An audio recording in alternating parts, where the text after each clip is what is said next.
I should like to invite first Professor Rashida Manjoo, who is the United Nations Special Rapporteur on Violence Against Women, its causes and consequences, to say a little bit of her role and with particular reference to Trinidad and Tobago and the wider Caribbean. Professor Manjoo. It is a privilege for me to be here. I haven't prepared a speech, so I'm going to speak off the cuff. The one thing I'm not going to do is make any specific reference to Trinidad. And the reason for that is that I'm not here officially in my UN capacity. I'm here on a study visit. I don't want to call it a tour because in the Caribbean it means Tracy and I have been on holiday in the 4 countries. So we're going to call it a study visit.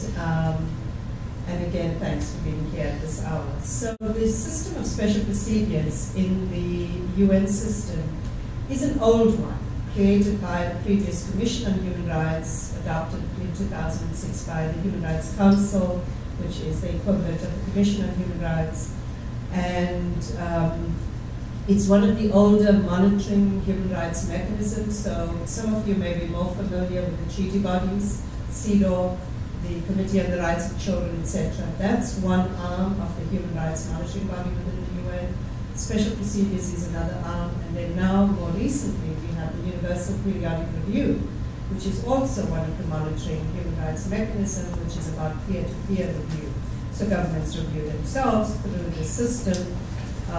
It's considered to be a more equitable system, considering the UPR, considering that for a long time, there was a focus on countries, developing countries, less developed countries in the global south, to the exclusion of a focus on human rights issues in the developed world in the global north. Special procedures, there are about 70-odd people in the system, and we are either thematic mandate holders, or country mandate holders, or part of what's called working groups.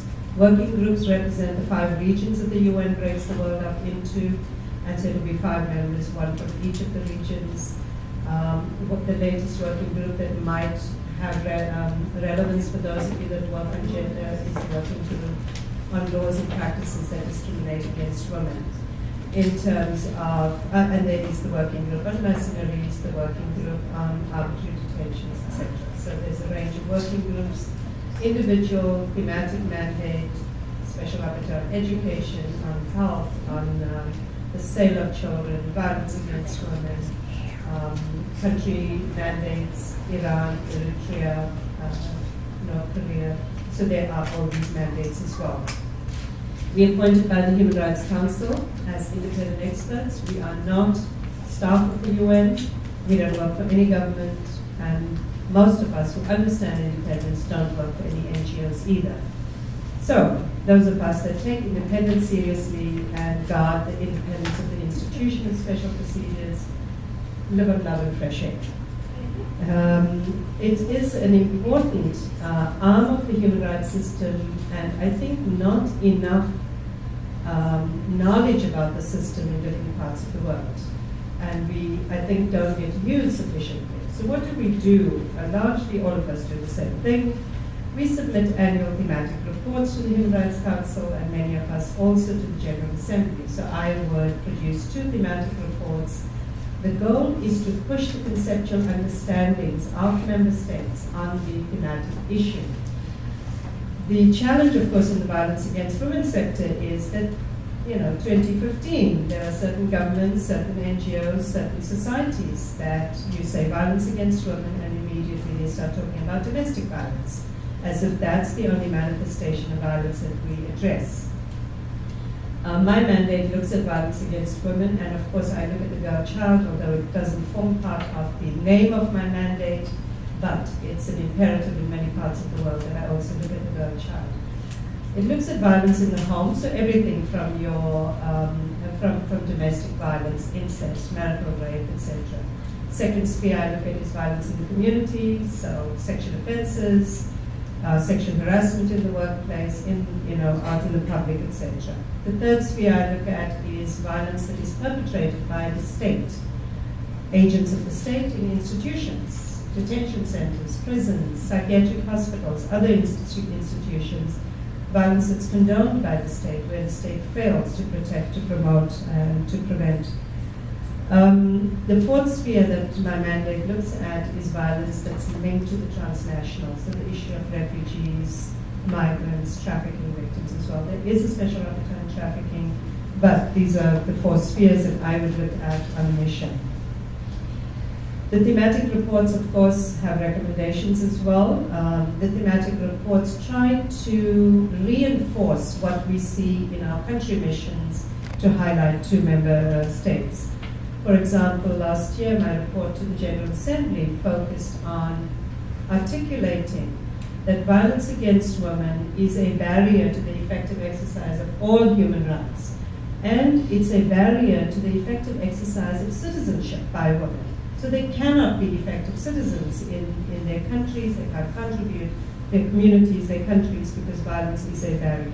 Again, it's another way of trying to push governments to understand the causes, the consequences, but also how the states fail. And my 2013 report looks at the issue of state responsibility, again reminding member states that out of international agreements that they sign and ratify, they take on obligations. And in terms of violence against women, the state has an obligation, it has a responsibility to act with due diligence, to protect, to prevent, to punish, and to provide effective remedies.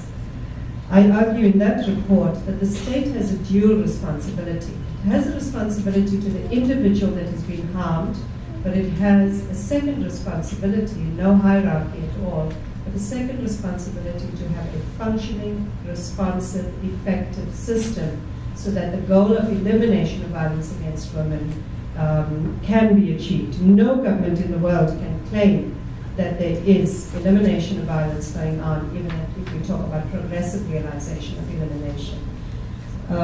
The second thing we do is official country visits, and country visits are at the invitation of governments. We don't wait for invitations, we may never get any, so we send requests to government asking for invitations. The response rate varies, and I think there are many reasons. Sometimes with small countries, they see the visits as onerous, reporting fatigue, and they don't want one more person. Sometimes they perceive the independent experts in special procedures as policing on behalf of the UN, and so they don't want us to come in to look at the human rights situation. Sometimes they've had bad experiences with other mandate holders in the past, and then that shuts the door for future mandate holders. There is, for Trinidad, I checked this morning, there's a 2006 request from the Special Rapporteur on arbitrary executions that has never been addressed. Silence by the government in terms of request is not acquiescence, so we can't come in just because they haven't said yes and they haven't said no. We have to wait for a yes, and then we work with the government in terms of planning the visit. I would say my mandate spends about 60% of the time that I'm in a country having dialogues with government authorities, visiting state institutions, and then 40% academia, civil society, etc. The third function that we do is transmitting urgent appeals and communications to states regarding cases of violence against women. So the complaints can come from an individual, from NGOs, etc. It can also come from another member state that's really concerned about the violations of women's rights. We haven't had one of those as yet. So the communications would come, and one of the things that is not well known is for special procedures mandate holders to address a complaint. There are two criteria that are really crucial that don't have to be met. One is that the country does not have to be a party to any international law for special procedures mechanisms to address a complaint. And that's really important. For treaty bodies, you have to, your country has to be a party to the instrument before a complaint can be addressed. The second is that the complainant does not have to exhaust all domestic remedies before the special procedures system can address the complaint. Now that is a requirement for a complaint to be addressed by a treaty body, but not for special procedures. So, put the word out to send communications. The challenge, of course, is we sent the communication to the government with the allegation, reminding the government of its international obligations, asking the government about effective redress remedies and what's been going on. The fourth thing we do is participate in academic conferences, having these kind of meetings, and the study visits. The study visits come out of a context of we can conduct as mandate holders between 2 and 3 official missions a year due to financial constraints. The High Commissioner's Office acts as our secretariat. So I've conducted 2 study visits in the past. One was at the invitation of the Minister of Justice of Norway. I challenged him that Norway had moved to gender neutrality from a focus on the empowerment of women to mainstreaming to neutrality and the implications of that for women's human rights. And the second one was to Australia at the invitation of the Australian Human Rights Commission that was concerned about violence against women in Aboriginal communities, and I insisted that I would look at violence against all women in Australia and not just the Aboriginal communities to understand the larger context. So a few things to wrap up. One is that the mandate is over 20 years old, but what is not negotiable for the mandate is that violence against women is a human rights violation in and of itself. Violence is a form of discrimination. It's premised on inequality, discrimination, oppression. We know that. But the recognition and pushing member states to understand that it's a human rights violation in and of itself is an important issue that the mandate has pushed. The other issue is the norm is impunity for crimes against women and girls, for gendered crimes, as opposed to accountability. And the mandate has pushed that the state has a responsibility to protect, to prevent. And state responsibility arises not because the state is the direct perpetrator, which it may be in institutional settings, but that the state has a responsibility to protect and prevent. And when the state fails to do that, the state is also accountable for this human rights violation because of its failure to protect and prevent. And we know that the incidents, you call it femicide here, I use the term gender-related killings of women, which has a more global relevance because different contexts use different words. More women are dying, which means the state is failing in its responsibility at the earliest stage, because the woman who died, it's not a new act of violence. It's part of a continuum of violence, which means she has been failed by the welfare system, by the legal system, the justice system, the health system, and she ends up dying. So the state responsibility, if you want to, my 2013 report addresses this issue. The other focus that I've seen in the 4 Caribbean countries now is the kind of shift to an understanding of what a gendered response is. So in many contexts, you talk about violence against women, and the first issue is what about the men and boys? And it's a challenge addressing that in a context where violence against women is pervasive, it disproportionately impacts women and girls, and yet there's a kind of silencing because the men and boys agenda needs to be at the forefront. And I think that I don't dismiss that we need to work with men and boys. The challenge I face, and I addressed this in my report to the General Assembly last year, is that the women's empowerment focus has fallen off, and there isn't a nuanced understanding of the disproportionate impact and the understanding of the men and boys agenda, including by some UN agencies. The intention is different, but in practice what is happening is it's silencing women's rights organizations. They're shutting down the lack of resources to do the work on women's empowerment. I think accountability, focus on women's empowerment, and transformative remedies that change the way society functions, the way society views and values women, is a large part of addressing violence against women and addressing the underlying structural, systemic, institutional aspects as well.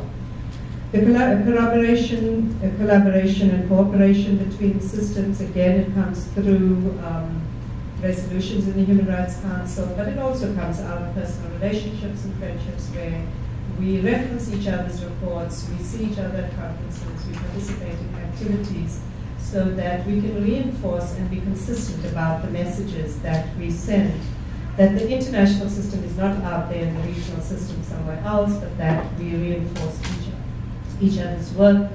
I have actually found it wonderful to be able to use the Inter-American Commission's reports, the findings, as well as the jurisprudence from the Inter-American Court, which I find far more progressive than any of the other regional human rights systems. It took 30 years for the African human rights system to decide a case on women's human rights, which is a case in Egypt, and the violation of journalists who were participating in a demonstration in Egypt. So it took 30 years for us to get a gender case in the human rights system in Africa.